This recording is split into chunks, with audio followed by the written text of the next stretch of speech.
ang pinakamagandang maiiwan mo sa iyong mga anak, naging modelo ka ng pag-ibig ng Panginoon. Naging modelo ka ng iyong kabutihan ng Diyos. Nailapit mo sila sa Panginoon. At ang panuntunan ng buhay mo, walang iba kundi salita ng Diyos. Ang mga magulang ay blueprint kayo ng iyong mga anak. Tatandaan nyo yan. Kung paano nila pakikisamaan ang kanilang mga asawa dahil nakikita nila sa inyo. Kung paano nila pakikitunguhan ang kanilang mga biyenan, nakikita nila sa inyo. Kaya tayo bilang isang mga lingkod ng Diyos, mamuhay tayo sa salita ng Panginoon. Idisipulo natin ang ating mga anak pagkat yan ang ating misyon.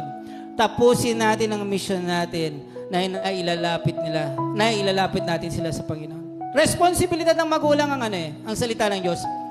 Hayaan natin, kung hindi mo sila makinig, okay. Kasi desisyon nila yun Pero tayong bilang isang magulang, ipakita natin at pamuhay ang salita ng Panginoon.